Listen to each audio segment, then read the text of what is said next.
if we see something that we think is wrong or unjust or could be better, that we have each an individual responsibility to find a way to do something about it.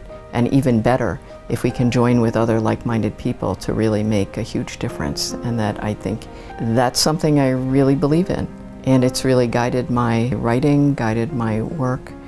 And so I guess you could say that I'm now a loudmouth Asian woman.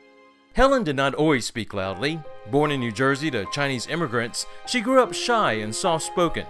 Being the only Chinese family in the neighborhood, she often heard racist remarks and faced discrimination. When my mother and father tried to get one house, you know, they came home and said, oh, they wouldn't take our money because we're Chinese. And they told us we don't want any Orientals here. And so my father was not one to back down on those things. He would really rail and write letters and give us lectures about how wrong these things were. Helen began to make her own voice heard at Princeton, where she was a member of its first female graduating class. Women students and students of color represented a change, and we were part of that. I mean, you know, we had demonstrations that I was part of. We saw ourselves as part of the civil rights movement and speaking up.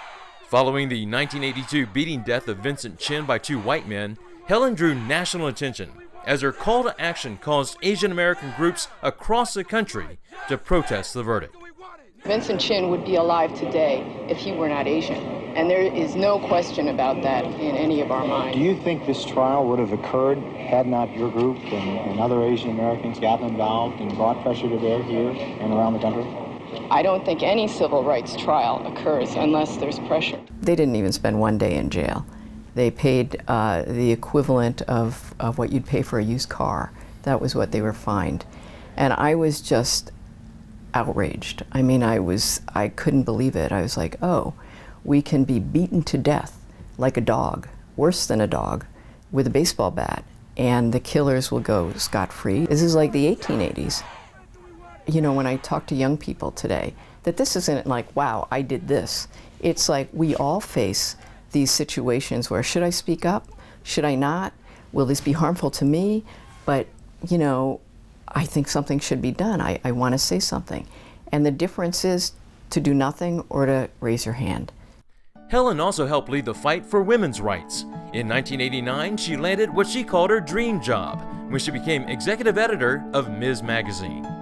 It was thrilling to do it, to know that we were really doing path-breaking work and that it would make a difference somewhere. In 1992, she left Ms. and moved to San Francisco so she could be with her partner, Leah Shigemura. When they eventually married, they wanted the Chinese media to be there for the ceremony. We really did want to give the message that, hey, this isn't a white thing. This is something that is all over the world. So we want people to see that there are happy Asian American, you know, same-sex couples too. And so we take that as a responsibility that we have. Helen is also the author of several notable books, including Asian American Dreams, The Emergence of an American People. For more than 4 decades, Helen Zia has made herself heard, not just with her voice, but with the written word and by taking action. She encourages the next generation of Asian Americans to do the same. Especially because all of the pressure and all of the stereotypes in society today are that they should be quiet. They should be the quiet model minority Asian American.